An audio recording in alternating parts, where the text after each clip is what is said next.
Fox ഇന്ന് നമ്മൾ മനസ്സിലാക്കാൻ പോകുന്നത് എപ്പോഴാണ് ഒരു ഓഫർ കൊടുക്കേണ്ടത്. പലപ്പോഴും നമ്മൾ ഒരു എൻക്വയറി വരുമ്പോൾ ഓഫർ കൊടുക്കാനുള്ള തിടുക്കം ഒരുപക്ഷെ സ്ഥാപനത്തിന്റെ ഭാഗത്ത് ഉണ്ടാവാറുണ്ട്. അതോടൊപ്പം തന്നെ ചിലപ്പോൾ നമ്മൾ കൊടുക്കുന്ന ഒരുപാട് ഓഫറുകൾ വെറുതെ ടൈം വേസ്റ്റ് ആയിട്ട് പോകുന്ന അവസ്ഥ ഉണ്ടാവാറുണ്ട്. സോ അപ്രോപ്രിയേറ്റ് ആയിട്ടുള്ള ഓഫർ കൊടുക്കേണ്ട സമയത്തിനെ കുറിച്ചാണ് നമ്മൾ ഇന്ന് ഡിസ്കസ് ചെയ്യുന്നത്. I am FR the profit generator. I help SME business owners to multiply your profit with guaranteed 10x ROI.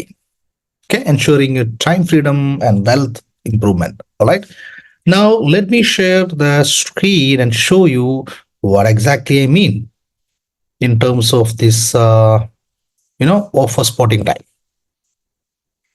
So basically നമുക്ക് ആദ്യം സംഭവിക്കുന്നത് എന്താണ്? ആദ്യത്തെ ഒരു പ്രോസസ് എന്ന് പറഞ്ഞാൽ we get enquiry. റൈറ്റ്, നമുക്കൊരു എൻക്വയറി ലഭിക്കുന്നു എന്നുള്ളത്. എൻക്വയറി കിട്ടിക്കഴിഞ്ഞാൽ കിട്ടിയ എൻക്വയറി നമ്മളപ്പോൾ തന്നെ അതിനെ ഒരു ഓഫർ ക്രിയേറ്റ് ചെയ്യാനുള്ള ശ്രമമാണോ നടത്തേണ്ടത്? Definitely no.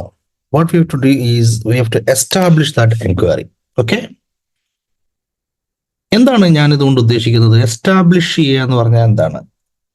എസ്റ്റാബ്ലിഷ് ചെയ്യുക എന്ന് പറഞ്ഞാൽ പെർട്ടിക്കുലർ എൻക്വയറി ചെയ്തിരിക്കുന്ന ആ ഒരു കസ്റ്റമറുടെ അല്ലെങ്കിൽ പൊട്ടൻഷ്യൽ കസ്റ്റമറുടെ നീഡിനെ നിങ്ങൾ എസ്റ്റാബ്ലിഷ് ചെയ്യണം.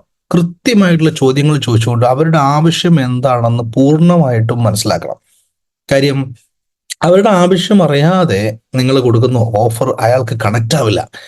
ആ ഒരു സ്പെസിഫിക് ബയറെ സംബന്ധിച്ചിടത്തോളം he is basically looking for something. അത് എക്സാക്ട്ലി എത്രത്തോളം നിങ്ങൾക്ക് ക്ലാരിറ്റി അതിലുണ്ടോ ആ ഒരു റിക്വയർമെന്റിൽ, അത്രത്തോളം നിങ്ങളുടെ ഓഫർ അദ്ദേഹത്തിന് ഇൻട്രസ്റ്റിംഗ് ആകുന്ന രീതിയിൽ നിങ്ങൾക്ക് ക്രിയേറ്റ് ചെയ്യാൻ സാധിക്കും. സോ ഇത് ഒരു സർവീസ് ബിസിനസ്സിൽ മാത്രമല്ല, ഒരു സാധാരണ ഒരു ട്രേഡിംഗ് ബിസിനസ്സിലാണെങ്കിൽ പോലും അവർക്ക് എന്ത് സാധനം വേണം എന്നുള്ളത് നമുക്കറിയാം. അതൊരു പക്ഷെ ചോദിക്കുന്നുണ്ടാവും. പക്ഷെ അതിന്റെ ആ സാധനം കൊണ്ട് അല്ലെങ്കിൽ ആ ഒരു പർട്ടിക്കുലർ ഐറ്റം ചൂസ് ചെയ്യുന്നതുകൊണ്ട് അവർ ഉദ്ദേശിക്കുന്ന ബെനിഫിറ്റ് എന്താണ്, അല്ലെങ്കിൽ അതിന്റെ എന്തെങ്കിലും സ്പെസിഫിക് ആയിട്ടുള്ള ചില ഫീച്ചേഴ്സ് അവർ അതിൽ നോക്കുന്നുണ്ടോ?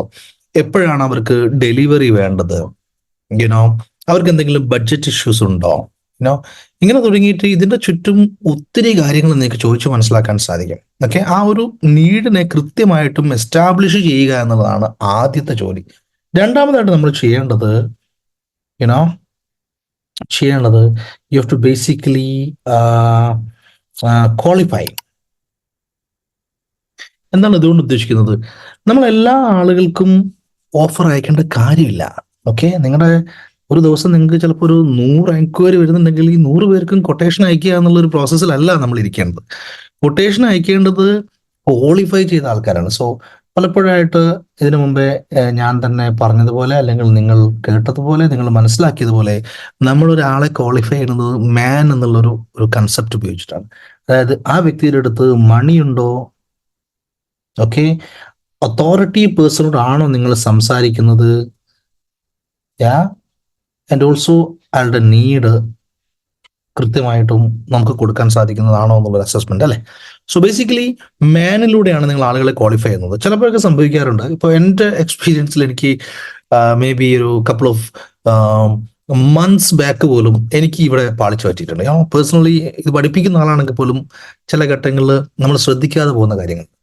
I was actually speaking to one of a person of an organisation. Okay, ഓർഗനൈസേഷനിൽ സംസാരിച്ച് ഞാനൊരു മീറ്റിംഗ് കൊടുത്തു. അതിനുശേഷം വീണ്ടും അയാൾ പറഞ്ഞ് നമുക്കൊന്നൊരു കാണാം. അതൊരു കഴിഞ്ഞു. പിന്നീടാണ് പുള്ളി എന്നെ അറിയിക്കുന്നത്. ഫോണിൽ ഞാൻ എന്നെ ഇങ്ങോട്ട് വിളിച്ചിട്ട് പറയാണ്, ആക്ച്വലി നമ്മുടെ ബോസ് സ്ഥലത്തില്ല, ബോസാണ് ഇതിന്റെ ഡെസിഷൻ മേക്കർ, അദ്ദേഹം ഒന്ന് വരേണ്ടതായിട്ടുണ്ട്. But I was assuming this is a leadership പൊസിഷനിലുള്ള ഒരാളാണ്, ഇയാള് ആണ് ഇതിന്റെ അതോറിറ്റി പേഴ്സൺ എന്ന് ഞാൻ അസ്യൂം ചെയ്തു. ആ അസംഷൻ പലപ്പോഴും നമ്മളെ മിസ്റ്റേക്ക് വരുത്തും. അസംഷൻ ഒന്നും പാടില്ല. നിങ്ങൾക്കൊരു എൻക്വയറി വരുമ്പം നിങ്ങൾ ഡയറക്റ്റ് ചോദിക്കേണ്ടതായിട്ടുള്ള കാര്യം അല്ലെങ്കിൽ നിങ്ങൾ മനസ്സിലാക്കണം. അസംഷൻ അല്ല, നിങ്ങൾ കൃത്യമായിട്ടും അത് ഡയറക്ട്ലി ഇൻഡയറക്ട്ലി നിങ്ങൾ മനസ്സിലാക്കേണ്ടത്, ഇയാളാണോ ഇതിന്റെ ഡിസിഷൻ മേക്കർ, ഈ ഒരു ഓർഡർ പ്ലേസ് ചെയ്യാൻ ഇയാൾ ക്വാളിഫൈഡ് ആണോ, ഇയാളാണോ അത് ചെയ്യുന്ന ആള്, ഇയാളാണോ അത് ആക്ച്വലി ക്വാളിഫൈ ചെയ്യുന്ന ഇതിന്റെ ഡിസിഷൻ മേക്കർ എന്നുള്ളത് ഉറപ്പുവരുത്തിയതിനു ശേഷമാണ് നമ്മൾ ഓഫർ കൊടുക്കേണ്ടത്. കാര്യം എന്താണ്? ചിലപ്പോൾ ഈ വ്യക്തി നിങ്ങളോട് സംസാരിക്കുന്നതിന്റെ പുറത്ത് വേറെ ചില നീഡുകളോ വേറെ ചില ആവശ്യങ്ങളോ വേറെ ചില ഡിമാൻഡുകളോ ഒക്കെ ഒറിജിനൽ ഡിസിഷൻ മേക്കർക്ക് ഉണ്ടാവും. So you don't waste your time by giving offer to people without qualifying them. So അവരുടെ അടുത്തുള്ള മണി നിങ്ങൾ അറിയണം. മീനിങ് അവർക്ക് അവരുടെ കയ്യിൽ കാശുണ്ടോ, യുനോ ഡീസൻ്റ് ആയിട്ടുള്ള ടീമാണോ, നമ്മൾ പെടുവോ, നമ്മൾ കൊടുത്തു കഴിഞ്ഞാൽ പൈസ കിട്ടാതാവോ, ആ രീതിയിലുള്ള കാര്യങ്ങൾ, അവരുടെ ബഡ്ജറ്റും ഒക്കെ നിങ്ങൾ പഠിക്കണം. അതാണ് മണി. അതോറിറ്റി ഞാൻ ഓൾറെഡി പറഞ്ഞു. നീഡ്, യെസ്, അവരുടെ നീഡിനെ നമ്മൾ കൃത്യമായിട്ട് മനസ്സിലാക്കണം. സോ ഇവിടെ എസ്റ്റാബ്ലിഷ് ചെയ്യുന്ന സ്ഥലത്തും നിങ്ങൾ നീഡ് തന്നെയാണ് ചെയ്യുന്നത്, പക്ഷെ അത് കുറച്ച് അധികം നിങ്ങൾ അതിൻ്റെ ഒരു ആക്ച്വൽ നീഡിനെ, ആക്ച്വൽ അതിൻ്റെ ഒരു ഓവറോൾ സ്കോപ്പ് ഓഫ് റിക്വയർമെന്റിനെ നിങ്ങൾ മനസ്സിലാക്കാൻ ശ്രമിക്കും. But when you qualify, you definitely ഈ ഒരു കാര്യം പാസ് ചെയ്ത് വരുന്നതുകൊണ്ട് നിങ്ങൾക്ക് നീഡ് ഓൾറെഡി പാസ്ഡ് ആയിരിക്കും. Okay, you already know that you have that product or service which you are able to actually provide them എന്നുള്ള ഒരു കണ്ടീഷനിൽ നിങ്ങളെത്തും. ഓക്കെ, നൗ ഇതിന് ശേഷമാണ് നമ്മൾ പ്രപ്പോസൽ കൊടുക്കേണ്ടത്. ഇതെല്ലാം കഴിഞ്ഞതിന് ശേഷമാണ് നമ്മൾ പ്രപ്പോസൽ കൊടുക്കുന്നത്. So here you are sending the proposal. അപ്പോൾ ഈ ഒരു ഫിൽട്ടറിങ് ഇവിടെ നടക്കുമ്പോൾ തന്നെ നിങ്ങൾക്ക് 100 എൻക്വയറി വന്നാൽ ചിലപ്പം അതിൽ ഒരു 20 പേരോ 40 പേരോ ഒക്കെ ചിലപ്പോൾ അതിൽ നിന്ന് ഡിസ്ക്വാളിഫൈ ചെയ്ത് വിടാൻ പറ്റും. ഇപ്പോൾ ബാക്കിയുള്ളവർക്ക് കൊടുത്താൽ മതി നമ്മൾ ഓഫർ. അപ്പോൾ പക്ഷെ നിങ്ങൾ ചിന്തിക്കുന്നുണ്ടാവും, അങ്ങനെയല്ലല്ലോ, നമ്മൾ എല്ലാവർക്കും ഓഫർ കൊടുക്കണ്ടേ? ഓഫർ കൊടുക്കുക എന്നുള്ളത്, പ്രപ്പോസൽ കൊടുക്കുക, കൊട്ടേഷൻ കൊടുക്കുക എന്നുള്ളത് നമ്മൾ ചെയ്യേണ്ട ഒരു കാര്യമല്ലേ? നിങ്ങൾക്ക് സമയം ഉണ്ടെങ്കിൽ, നിങ്ങളുടെ ടീം അത്രയും ഫ്രീ ആണെങ്കിൽ, നിങ്ങളുടെ ഓർഗനൈസേഷനിൽ വേറെ ഒന്നും നിങ്ങൾക്ക് ഡെവലപ്മെന്റ് സൈഡിൽ വേറെ ഒന്നും ചെയ്യാനില്ലാത്തൊരവസ്ഥയൊക്കെ ആണെങ്കിൽ നിങ്ങൾ അത് ചെയ്യുന്നതുകൊണ്ട് കുഴപ്പമൊന്നുമില്ല. പക്ഷേ ultimately if you have a mind set of taking your business to deal with the right people, right ആയിട്ടുള്ള ആളുകളുടെ കൂടെ ബിസിനസ് ചെയ്യാനുള്ള എഫേർട്ട് നിങ്ങൾ വേസ്റ്റ് ചെയ്യാന്നുള്ളത് നിങ്ങൾ മനസ്സിലാക്കുക. അതുകൊണ്ട് what basically you have to do is you to assess this and then only you do give the offer എന്നുള്ളതാണ്. ഓക്കെ, സോ ഒരാൾ ബൈ ചെയ്യണത് അയാൾ ഇൻട്രസ്റ്റഡ് ആകുമ്പോഴാണ്, അയാൾക്ക് നിങ്ങളുടെ പ്രപ്പോസലുമായിട്ട് കണക്ട് ആകുമ്പോഴാണ് അയാൾ ബൈ ചെയ്യുക. അതുകൊണ്ട് ആ കണക്ഷൻ പ്രോസസ്സ് ഉറപ്പുവരുത്തുന്നതാണ് ഒരാളുടെ എൻക്വയറി കിട്ടിയതിന് ശേഷം ആ ഒരു പർട്ടിക്കുലർ എൻക്വയറി നിങ്ങൾ അതിൻ്റെ ഒരു ഓവറോൾ ക്വസ്റ്റ്യൻസിലൂടെ നിങ്ങൾ എന്ത് ചെയ്യുന്നു, നിങ്ങൾ ഓവറോൾ ആയിട്ട് ഒരു ഐഡിയ ജനറേറ്റ് ചെയ്ത് എസ്റ്റാബ്ലിഷ് ചെയ്യുന്നത് നിങ്ങൾക്ക് പൂർണ്ണമായിട്ട് ബോധ്യം ഉണ്ടാകുന്നു. ഇയാൾക്ക് എന്ത് വേണം, എപ്പോൾ വേണം, ഇയാളുടെ ബഡ്ജറ്റ് എന്താണ്, എവിടെയാണ് വേണ്ടത്, ഏത് സമയത്താണ് ഇയാൾക്ക് ഡെലിവറി കൊടുക്കേണ്ടത്, ഇനി എന്തെങ്കിലും സ്പെഷ്യൽ ഫീച്ചർ പുള്ളി നോക്കുന്നുണ്ടോ, എന്തെങ്കിലും ഒരു സ്പെസിഫിക് കാര്യത്തിൽ പുള്ളി ഓവർ കൺസേൺ ആണോ, ഇങ്ങനെ രീതിയിൽ നിങ്ങൾ പല ക്വസ്റ്റ്യൻസിലൂടെയും അത് മനസ്സിലാക്കിയതിന് ശേഷം പിന്നെ അതിന് ശേഷം ആളെ നിങ്ങൾ ക്വാളിഫൈ ചെയ്തതിന് ശേഷം ബിസിനസ് ചെയ്യാൻ പറ്റുന്ന ആളാണ്, നമുക്ക് ഡീൽ ചെയ്യാൻ പറ്റുന്ന കസ്റ്റമറാണ്, ഓക്കെയാണ്, പൈസയുള്ള ആളാണ്, അതോറിറ്റി പേഴ്സണോടാണ് ഞാൻ സംസാരിക്കുന്നത് എന്നൊക്കെ നിങ്ങൾ ഉറപ്പ് വെച്ചതിന് ശേഷമാണ് നിങ്ങൾ ബേസിക്കലി പ്രപ്പോസൽ അയക്കുന്നത്. ഇപ്പം ഈ ഒരു പ്രോസസ്സിലൂടെ നിങ്ങൾ കടന്നു പോകുമ്പോൾ നിങ്ങൾ ആളുടെ ഇൻട്രസ്റ്റിനെ പൂർണ്ണമായിട്ടും മനസ്സിലാക്കുന്ന ഒരു പ്രോസസ്സ് കഴിഞ്ഞിരിക്കുകയാണ്. ഇൻട്രസ്റ്റഡ് ആയിട്ടുള്ള ഒരാളെയാണ്, ആ വ്യക്തി മാത്രമാണ് നിങ്ങളുടെ പ്രപ്പോസൽ താല്പര്യം കാണിക്കുള്ളൂ, അയാൾ മാത്രമാണ് അത് വാങ്ങാൻ പോകുന്നത്. അല്ലാതെ നിങ്ങളൊരു പുഷ് ചെയ്തുകൊണ്ട് വാങ്ങുന്ന ഒരു പ്രോസസ്സ് അല്ലല്ലോ, അല്ലെങ്കിൽ അങ്ങനെയുള്ള ഒരു പ്രോസസ്സിലൂടെ വരുന്ന കസ്റ്റമേഴ്സിന് അല്ലല്ലോ നമുക്ക് വേണ്ടത്. നമുക്ക് വേണ്ടത് ക്വാളിഫൈ ചെയ്ത ക്വാളിറ്റി ഉള്ള ആളുകളുടെ കൂടെ ബിസിനസ് ചെയ്യലാണ്. So this is the gentle and I would say a system for you to actually give the proposal so that you deal with the interested people. Once ഇവിടെയൊക്കെ നിങ്ങൾ ചോദിക്കുന്ന ക്വസ്റ്റ്യൻസിലൂടെ അയാൾ ശരിക്കും ഇൻട്രസ്റ്റഡ് ആവും, ആ വ്യക്തിക്ക് മനസ്സിലാവും അയാൾ ഈ ഒരു സപ്ലയർ ഭയങ്കര സീരിയസ് ആണ്, അത് നമ്മൾ ശരിക്കും കൺസിഡർ ചെയ്യുന്നുണ്ട്, നമ്മുടെ കാര്യങ്ങൾ കൃത്യമായിട്ട് മനസ്സിലാക്കാൻ ശ്രമിക്കുന്നുണ്ട്.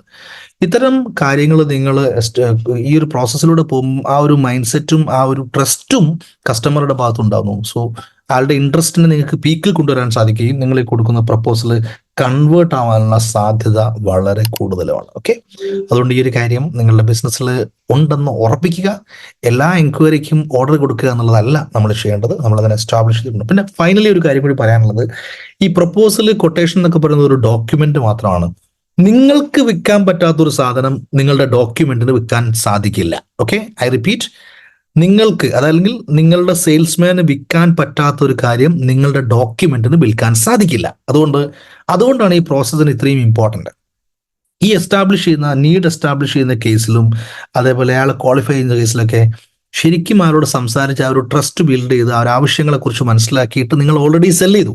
പിന്നെ ഈ പ്രപ്പോസൽ എന്നത് ഒരു ഫോർമാലിറ്റി മാത്രമായിട്ട് മാറുന്നു. അതാണ് actually proposal is A formality, but the actual sale is happening before this. ഇതിന്റെ മുമ്പെയുള്ള മേലെ പറഞ്ഞ കാര്യങ്ങളൊക്കെ തന്നെയാണ് ഇതിന്റെ ഒരു ആക്ച്വൽ സെല്ലിംഗ് നടക്കുന്നത്. അതുകൊണ്ട് it's not the proposal is bringing you the business, it's you the conversation what you have with the potential customer in this journey, in this process, that is but basically giving you the sales. Understand this and make sure that you are actually applying this in your business.